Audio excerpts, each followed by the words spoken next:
mais c'est marrant parce que des attaques islamistes contre la France, on a fait des caricatures, on comprend, mais pourquoi est-ce qu'il y a des attaques terroristes islamistes en Autriche? Ah, bah oui, effectivement, c'est bizarre, hein. Et puis, qu'est-ce qu'on apprend? L'Autriche, l'attentat terroriste sous faux drapeau de Vienne, commandité par les services spéciaux français. Oh merde alors!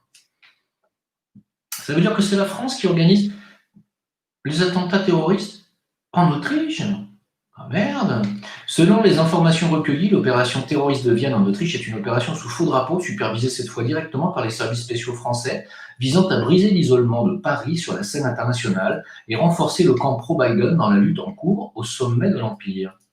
Les terroristes très jeunes, certains sont nés en 2000, et contre toute logique habillés de blanc, au lieu de treillis de camouflage ou de noir, sont originaires de régions comme la Macédoine du Nord et le Kosovo dans les Balkans, une région où l'OTAN a favorisé la création de camps d'entraînement pour la chair à canon de l'Empire.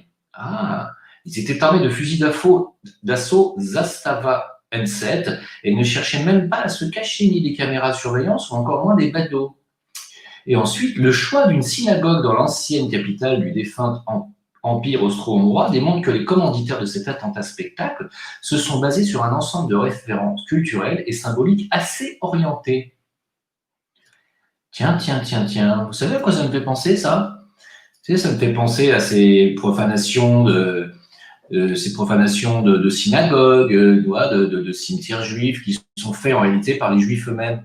Ça me fait penser un petit peu à ça. Alors, je ne dis pas que ce sont les services spéciaux français commandités par le Mossad qui l'ont fait, mais ça pourrait, hein. Alors vous allez me dire, mais pourquoi, Tim? Pourquoi ça veut dire quoi? Bah, attends, bouge pas, je vais te dire, hein, ne quitte pas. Ne quitte pas. Attends, bouge pas, j'ai perdu le fil. Je vais y arriver. Voilà. Pourquoi? Bah, parce que regarde, juste après, qu'est-ce qui se passe? En Autriche, hein? Eh oui, après les attentats de Vienne, le chancelier autrichien appelle quoi? Il appelle l'Europe à lutter contre l'islam politique. Donc, vous allez retrouver la scission, ou plutôt le clivage contre l'islam qui était en France, va s'étendre maintenant à l'Autriche et, à la demande du chancelier autrichien, à l'Europe. Vous comprenez ou pas? Est-ce que vous comprenez? Moi, je vous pose la question, est-ce que vous comprenez?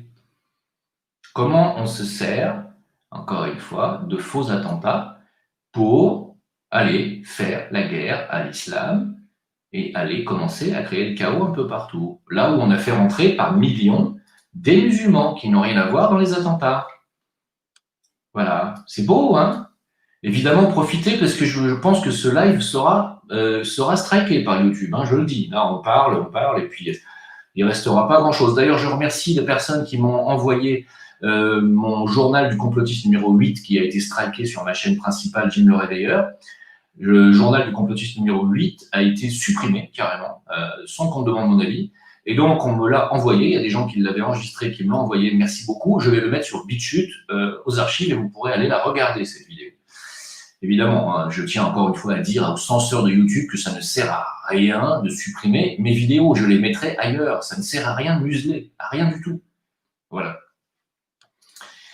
Hein, c'est bizarre, non, tout ça? Qu'est-ce que vous en pensez? Vous en pensez quoi? Et puis, j'ai une petite bombinette à vous montrer quand même. Ah bah si, j'ai quand même une belle petite bombinette. Attendez, bougez pas. Vous êtes prêts pour la petite bombinette de la soirée? Regardez bien. Attentat de Nice. Vous vous rappelez qu'il y a eu un attentat à Nice? C'était le 14 juillet 2016. Vous vous souvenez? Il y a 4 ans. Eh bien, écoutez, on voit Monsieur Christian Estrosi faire un selfie avec l'auteur du massacre, Mohamed Laouej Boulel. Tu sais, le mec qui conduisait mal avec son camion, là. Hein? Non, mais je suis sérieux, là. Je vous montre un truc qui vient de passer dans VSD, qui est une bombe. C'est une véritable bombe, cet article. Estrosi faisant un selfie avec le chauffard qui a écrasé je ne sais plus combien de personnes. Non, mais moi, je ne sais plus quoi dire maintenant, parce que 1257 caméras dans Nice, quand même. Et le mec, il est passé comme une lettre à la poste avec son camion, là où les voitures n'ont pas le droit de passer. Bon, on ne va pas revenir là-dessus.